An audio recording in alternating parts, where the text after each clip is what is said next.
Hi everyone, this is going to be a different type of video. So far I have uploaded many videos related to complex analysis and most of them are related to some problems in complex analysis. In this video I am going to talk about my experience in module theory.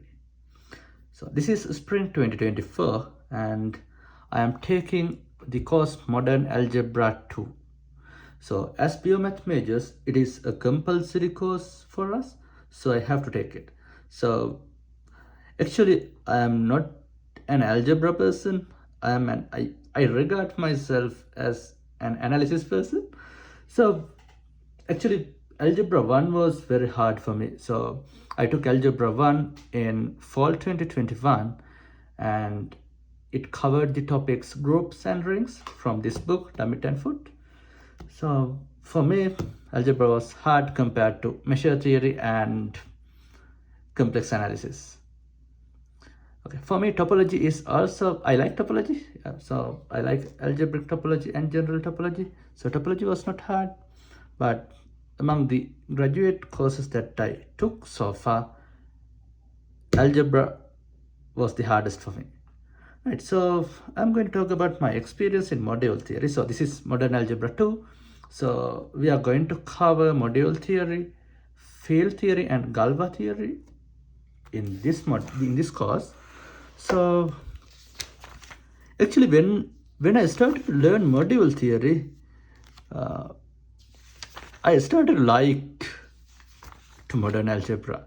So initially, as I mentioned earlier, during my algebra 1 course, I did not like algebra, but when I started to learn module theory,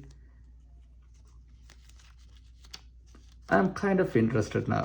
Yeah, so right, so this is where we started. So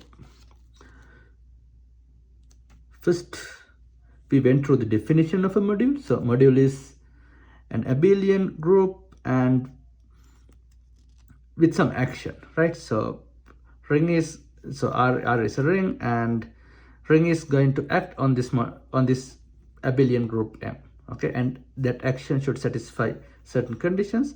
That's how we define the module. Okay, so then we discussed some examples about modules. Okay, so as we discussed in groups and rings, for the modules also we are defining the criterions for submodules. Okay, so if these two conditions holds, then it is going to be a submodule. Those are kind of basics of module theory. Then we discussed about quotient modules. So in groups and rings also we are in rings we are defining ideals, and in groups we define quotient groups. Okay, to define, for example, suppose G is a group and N is a normal subgroup of G, then you can define G modulo N. Then we went through the module homomorphism. So and certain conditions should hold to for it to be a module homomorphism. Yeah, and then we went through isomorphism theorem, but actually the first isomorphism theorem is the most important one. In groups also, as I remembered, the most important isomorphism theorem was the first isomorphism theorem. Then we came to this topic, free modules and direct sums, and yeah, so then as I remember, this is the universal property. We used this theorem in many of the proofs. And I went through the exercises, but I did not do all of them, but I did some of the exercises in this book. Yeah, 10.4, this is tensor products of modules. So for this section, our instructor used his notes, and I like his notes because actually I don't like the way that book represents the tensor product. So I followed my instructor's notes for the tensor products. Okay. Then this is the definition for the bimodule. Yeah.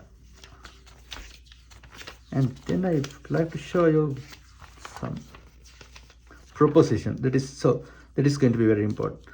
So this is the first page where I got to know about exact sequences. So before I learned about exact sequences from this course, I never heard about exact sequences. Yeah, this lemma was, this was important, but rather than that, yeah, this section, projective modules. Under the projective modules, we discussed this proposition. So this was the most important proposition in projective modules. Okay, so after the projective modules, I think the book introduces the injective modules, and after that this introduces the flat modules. So that is the end of the module theory. Okay, yeah, so yeah.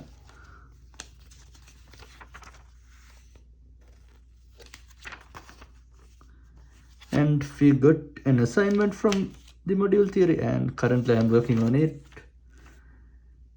Yeah, so but now I think that my interest towards algebra has grown up. So actually I really like module theory compared to groups and rings. Okay, now this week we started the discussion of field theory. Okay, so this is my experience in module theory. Okay, so in the comments section, you can mention whether you are an algebra person or you are an analysis person. Okay, thank you for watching.